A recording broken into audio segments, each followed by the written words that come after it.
Greetings everyone. Exampur के YouTube channel में आप सभी का हार्दिक स्वागत है। आज हम बात करने वाले हैं गौतम अडानी के बारे में, जिन्होंने हाल ही में एशिया के सबसे रिचेस्ट आदमी और इंडिया के सबसे रिचेस्ट आदमी की जो रेस थी उसमें मुकेश अंबानी को पीछे छोड़ दिया है। समझेंगे ये इतने कम समय में कैसे रिच हो गए, क्या होता है ब्लूमबर्ग बिलियनियर्स इंडेक्स, साथ ही में क्या उनकी मेथोडोलॉजी है, नेटवर्थ क्या होती है और नेटवर्थ कैलकुलेट कैसे करते हैं। चलिए शुरू करते हैं। आप देख सकते हैं Gautam Adani edges past Mukesh Ambani to become Asia's richest man. ठीक है, एशिया के सबसे रिचेस्ट व्यक्ति ये बन गए हैं। चलिए सबसे पहले एक एमसीक्यू देख लेते हैं। आपको बताना है कि निम्न में से कौन सा कथन सही है, कौन सी इक्वेशन सही है। Option A, assets equal to liabilities plus net worth. Assets plus liabilities plus net worth equals to zero. Assets equal to liabilities minus net worth. Assets plus liabilities is equal to net worth. जल्दी से बता दीजिए कौन सा आंसर यहां पर सही होगा। आप अपना आंसर कमेंट बॉक्स में दे सकते हैं। चलिए शुरू करते हैं। क्या चल रहा है न्यूज में। अगर हम बात करें ब्लूमबर्ग बिलियनियर्स इंडेक्स की, जिसे पब्लिश किया जाता है ब्लूमबर्ग द्वारा ही, ब्लूमबर्ग न्यूज द्वारा इसे पब्लिश किया जाता है, और ये एक ऐसा इंडेक्स है जो टॉप 500 वर्ल्ड के रिचेस्ट व्यक्तियों की एक लिस्ट जारी करता है। क्लियर है बात। उसके अकॉर्डिंग आपके रिलायंस इंडस्ट्री, जिसे हम लोग कहते हैं RIL, उसके जो चेयरमैन है मुकेश अंबानी साहब, वो लीड कर रहे थे with a total net worth of $91 billion. Clear है। अडानी ग्रुप के चेयरमैन की जो नेटवर्थ थी वो थी $88.8 बिलियन। और ये जो इंडेक्स है, इसने एक इंफॉर्मेशन हमें दी है कि जो ईयर टू ईयर जो डेटा चेंज होता है उसमें जो नेटवर्थ है मुकेश अंबानी की जो इंक्रीज हुई है वो $14.3 बिलियन पे स्टूड करती है। वहीं पर गौतम अडानी की जो है वो $55 बिलियन पे स्टूड करती है। देख रहे हैं आप कितना ज्यादा जो आपका इंक्रीज इन नेटवर्थ है उसका जो गैप है कितना ज्यादा है। इसी के चलते गौतम अडानी साहब फर्स्ट रैंक पे यहां पर आ गए हैं। अगर हम वर्ल्ड रैंकिंग की बात करें तो टेस्ला के जो इलॉन मस्क हैं वो अभी भी पहले स्थान पर बने हुए हैं। चलिए सबसे इंपॉर्टेंट जो हमारा टॉपिक रहेगा वो है नेटवर्थ क्या है। हर आप बार बार सुनते हैं कि इसकी इतनी नेटवर्थ है, इसकी इतनी इनकम है, तो ये क्या फर्क है नेटवर्थ और इनकम का, ये समझेंगे। देखिए नेटवर्थ का सिंपल मतलब है assets minus liabilities is equals to net worth. Assets में से जब हम लाइबिलिटीज घटाते हैं तो हमारी नेटवर्थ निकल के आती है।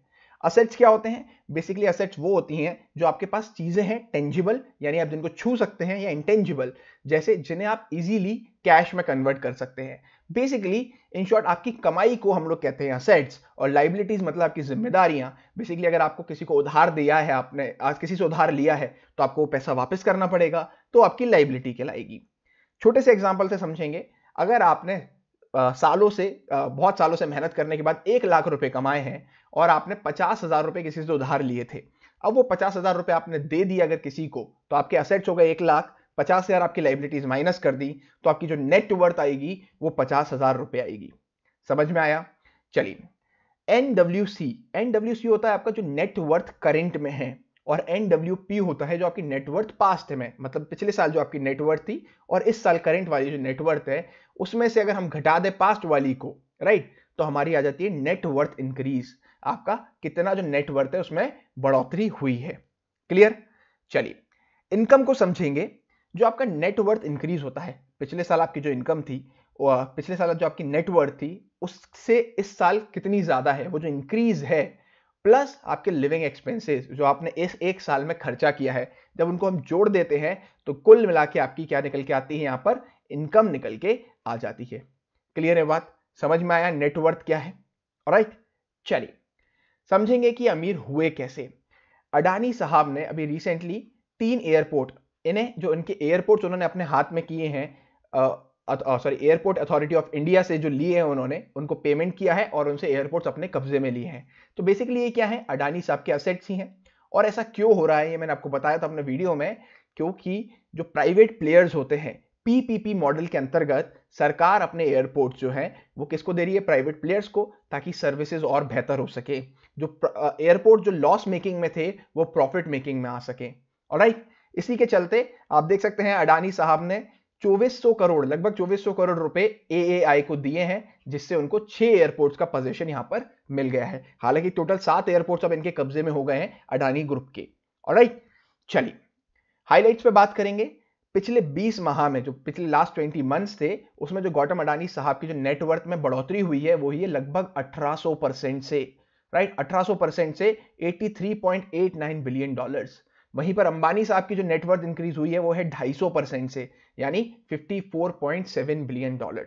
ये देख रहे हैं आप फर्क, कितना इंक्रीमेंट का फर्क है यहाँ पर नेटवर्थ में। अर्लियर हम बात करें ब्लूमबर्ग बिलियनर इंडेक्स की, उन्होंने ये बताया था कि Adanis current net worth is $88.8 billion, जो कि सिर्फ 2.2 यानी $2.2 बिलियन यूएस डॉलर्स कम थी किससे, अंबानी साहब से। और जो 1800% का हाइक हुआ है, उसने जो $2 बिलियन का लगभग गैप था उसे भी कवर कर दिया है, और आपके अडानी साहब रिचेस्ट व्यक्ति बन गए हैं। ईटी रिपोर्ट की बात करें, जो अभी रिसेंटली स्क्रैप हुई है डील, ओटीसी डील, आप लोग न्यूज में काफी सुन रहे होंगे ओटीसी डील, जो कि आपकी रिलायंस इंडस्ट्री और सऊदी अरामको, सऊदी अरेबिया की जो कंपनी है अरामको, उसके बीच में एक डील हुई थी, ऑयल टू केमिकल्स डील। ठीक है, ओटीसी का मतलब होता है ऑयल टू केमिकल, ऑयल को आप केमिकल्स में कन्वर्ट करेंगे, पेट्रोकेमिकल्स में, फिनिश प्रोडक्ट बेसिकली जो यूज किए जाते हैं, राइट, क्रूड ऑयल से। तो वो जो बिजनेस था रिलायंस इंडस्ट्रीज का, उसमें 20% स्टेक एरएम को खरीदने वाला था, लगभग जिसकी वर्थ थी $15 बिलियन, $15 बिलियन यूएस डॉलर। उस डील को ये लोग रीवैल्यूएट कर रहे हैं, तो जो पुरानी डील है उसको स्क्रैप करके नई डील लाएंगे। उसके चक्कर में क्या हुआ कि जो इनका जो रिलायंस इंडस्ट्री का स्टॉक है, शेयर मार्केट है, वो अंडर प्रेशर रहा, जिसकी वजह से इनके शेयर की जो प्राइसेस है वो गिर गई। वहीं पर अडानी ग्रुप असेट्स पे असेट्स इकट्ठे करे जा रहे हैं, तो उनका जो स्टॉक्स है वो हायर ट्रेड करने लगा, मतलब उनके स्टॉक्स के प्राइसेस बढ़ने लगे। क्लियर है बात? चलिए, अडानी साहब एकदम से रिच बने कैसे, इसकी कहानी समझिए, इसके पीछे का लॉजिक समझिए कि एक बिजनेसमैन कैसे अप्रोच करता है अपने बिजनेस को ताकि वो पैसा कमा सके और बहुत रिच बन सके। देखिए, अडानी साहब अभी रिसेंटली इंडिया के इंफ्रास्ट्रक्चर किंग के रूप में सामने आ रहे हैं। इंफ्रास्ट्रक्चर किंग का मतलब क्या है? सरकार की अगर हम पॉलिसीज की बात करें, गवर्नमेंट की पॉलिसीज की बात करें, तो गवर्नमेंट मोदी साहब खुद पुश कर रहे हैं कि इंडिया का इंफ्रास्ट्रक्चर बहुत अच्छा हो सके। साथ ही में इंडिया को रिन्यूएबल एनर्जी सरप्लस बनाना चाहते हैं, यानी हमारा रिन्यूएबल एनर्जी पे हमारी पूरी बिजली जो है, जो हम उत्पादन करते हैं, वो सारा रिन्यूएबल सोर्सेज से हो, यानी सोलार एनर्जी हो गया, विंड एनर्जी हो गया, ये सारी एनर्जी से, टाइडल एनर्जी है, इन सब से हमें बिजली प्राप्त हो, और हम लोग जो अपनी कोल को यूज करके एनर्जी बनाते हैं वो बिल्कुल पूरी तरीके से बंद हो जाए। कॉप 26 में हम लोगों ने प्रॉमिस भी किया है कि हम लोग 500 गीगावाट 500 गीगावाट एनर्जी प्रोड्यूस करना चाहते हैं, कब तक? 2030 तक। और वहीं पर अडानी साहब बात कर रहे हैं कि वो अपनी रिन्यूएबल एनर्जी कैपेसिटी को 8 गुना बढ़ा देंगे 2025 तक। ऑलराइट, और ये जो आपकी पॉलिसीज है अडानी साहब की, ये गवर्नमेंट के बड़े सिंक्रोनाइजेशन में दिखती हैं, यानी गवर्नमेंट जो चाहता है वही अडानी साहब भी यहां पर चाह रहे हैं, तो इसका फायदा अडानी साहब को बहुत ज्यादा मिल रहा है। मोदी साहब ने एक स्टेटमेंट भी दिया था कि अडानी साहब के जो गोल्स हैं वो they are very crucial to meeting India's economic goal. India के जो इकोनॉमिक गोल हैं उसमें बड़े अच्छे कदम उठा रहे हैं अडानी साहब, जिससे इंडिया के इकोनॉमिक गोल्स हम पूरे कर पाए। वो माइंस को नहीं छोड़ा उन्होंने, पोर्ट्स वाले सेक्शन में भी आ गए, power plants, airports, data centres जो अभी रिसेंटली डील साइन हुई, डिफेंस सेक्टर, इन सभी जगह पर उनका योगदान है अडानी साहब का। क्लियर है बात? चलिए आगे बात करते हैं। लास्ट वीक की अगर हम बात करें तो एक कॉन्ट्रैक्ट साइन किया है श्रीलंका में पोर्ट को डेवलप करने के लिए, जिससे क्या होगा, चाइना का इन्फ्लुएंस चेक हो सकता है। आप लोगों ने देखा है चाइना का जो पॉलिसी है उसमें क्या है कि वो इंडिया को हर तरफ से कवर कर रहा है पोर्ट्स के माध्यम से। तो श्रीलंका में भी उन्होंने एक पोर्ट बनाया था, जिसे कहते हैं जनरली हम लोग कि उन्होंने डेट ट्रैप पॉलिसी के अंतर्गत उस पोर्ट को अपना मतलब कब्जा किया है। कैसे? क्या होता है कि एक इंसान को आप लोन देते हैं और जब वो लोन नहीं चुका पाता तो आप क्या करते हैं कि उससे वो चीज ही ले लेते हैं। तो चाइना ने भी सिमिलरली उस पोर्ट पे अपना कब्जा बना लिया है। तो इसलिए इंडिया भी वहां पर एक पोर्ट को डेवलप कर रहा है, किसकी मदद से? अडानी ग्रुप की मदद से। साथ ही में लास्ट वीक ही एक पैक्ट साइन हुआ है एज कोनेक्स के द्वारा। अडानी ग्रुप और एज कोनेक्स के बीच में एक पैक्ट साइन हुआ है जिसमें अलग all over India data centres operate किए जाएंगे अडानी ग्रुप द्वारा। ऑलराइट, तो ये जो बेनिफिट मिल रहा है ये सरकार की पॉलिसीज के साथ चलने की वजह से मिल रहा है। उसी चीजों में आप इन्वेस्टमेंट करेंगे, इंफ्रास्ट्रक्चर डेवलप करेंगे, सो आपके जो शेयर्स हैं वो काफी हाई रेट पे उनके ट्रेड कर रहे हैं। क्लियर है बात? चलिए, ब्लूमबर्ग मेथोडोलॉजी को समझेंगे। ब्लूमबर्ग जो बिलियनर्स इंडेक्स बनता है वो किन किन चीज़ों को कंसिडर करता है, तब जाके ये जो आपका इंडेक्स हमें देखने को मिलता है कि कौन कितना अमीर है, कौन कितना गरीब है, ये कैसे पता चलेगा। हालांकि गरीब की लिस्ट तो ये नहीं देते, रिचेस्ट पीपल की देते हैं, तो जो 500 रैंक पे भी होता है वो भी इंसान बहुत अमीर होता है। चलिए, इंडेक्स जो है एक डायनामिक लुक देता है। देखिए, हमारी डेली डिपेंडेंसी होती है कि हम न्यूज़पेपर आर्टिकल्स हो गए, मीडिया के न्यूज़ हो गए, मीडिया कैसा सोचती है किसी कंपनी के बारे में, इन सब पे बहुत डिपेंडेंट रहते हैं, स्टॉक प्राइसेस पे बहुत डिपेंडेंट रहते हैं। तो इंडेक्स आपके इस पर्सपेक्टिव को चेंज करने के लिए बनाया है और आपकी जो डिपेंडेंसी है स्टॉक न्यूज़ पे, कंपनी न्यूज़ पे, उसे कम करने के लिए बनाया है कि आप इसके इंडेक्स को फॉलो कीजिए, आपको एक ऑथेंटिक इंफॉर्मेशन यहाँ पर मिल जाएगी।